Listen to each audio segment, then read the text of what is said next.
I am an author from Florida. This is my second book. My first book is for teenagers. It's PG, completely contrast from my second one. The first one is called My Twisted Summer. It's a coming-of-age surfing thriller, and I wrote that about 2 years ago. I also brought a handful of copies in case anyone wants to read my first book. I am a teacher in Florida. I teach 8th grade English. I've been teaching now for about 8 years. I've been writing for a magazine. I've been published in a newspaper. I've had poetry published. So that's pretty much my biography. I've been writing screenplays for 17, 18 years now, and then I just shifted into fiction writing about 3 years ago because it's very challenging to tell someone, make a movie out of my book, or out of my screenplay. So I figured, how can I get quicker into the literary world besides screenplays, because it's way too challenging. I would go to Los Angeles to attend screenplay pitch festivals.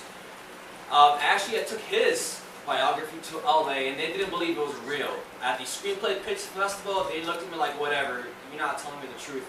So that's when I figured, I gotta throw some fiction in here to really sell it. So the reason why I wrote Backstab the Kingpin's biography. So I was living in Satellite Beach, and I went to go check the waves one day, and I saw my friend Tony, who is also in the book under Stony Tony. I think it's self-explanatory. And I was looking for a new project. And then Tony gave me his idea of his own bucket list story. I'm like, yeah, right, whatever, no big deal. But then he's like, you gotta meet this guy. You gotta meet Rob and listen to his life. So he started giving me a few examples of his childhood in Detroit. I'm like, that sounds pretty good. He's like, yeah, I also put out rap albums, all right. I'm like, yeah, right, whatever. So then a couple of days later, he gives me his album. I'm like, wow, he does have talent. So that's when I figured, I gotta jump on this guy's story because there's so much drama in every storytelling experience that he shares with me. I'm like, wow, this is just, I would say, a juicy meal for any writer who wants an easy project because the ideas are already there. So, 3 weeks later, I tell him I'm coming over to your house to interview you to get some more material. He wasn't home. That's where I met his fiancée, Jess, for the first time ever. And she's like, yeah, he's at the beach. I'm like, I just texted the guy. I said he's home. You know, I want to get this done.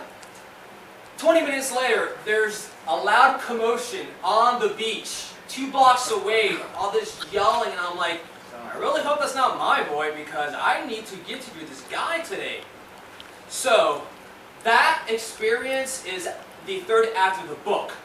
He got into an altercation with a few undercover cops, and that's like the third act. So I didn't see him for a week, and I'm like, I was flying to LA, that's like 2 weeks later, to attend the Screenplay Pitch Festival, and I'm like, I want this to be one of my projects that I'm pitching. I'm like, this freaking guy's in jail, how am I going to add second act and third act? So a week later, he's released, and then he gives me a 5-hour CD of his whole life. He's like, look man, I don't know when's the next time I'm going to see you, so here is a CD with my childhood and to the present day. So, I work off of that. The CD is 5 hours long. I wrote the screenplay first. The screenplay is the longest screenplay I've ever written. 187 pages, which is a minute per page. That's a 4-hour movie. And you can't sell that in Hollywood. No one's going to buy a 4-hour movie, no way.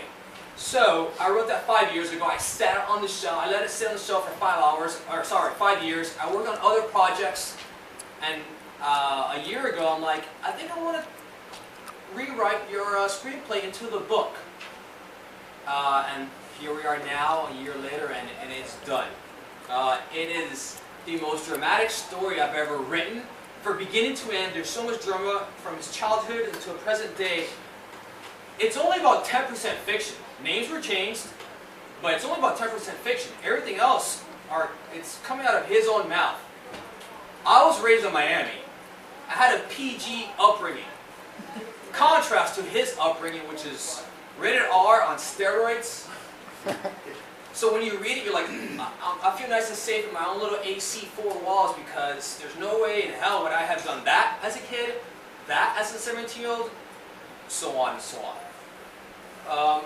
Before I get into the reading, I want to show you, I went to some of the actual locations in Detroit and took pictures of the actual scenes that appear in the novel. So there's about 5 slides I'd like to show you. Awesome, you can get the lights then. Thanks. So, Oh, let's go back. We were so ready. Did you freeze it?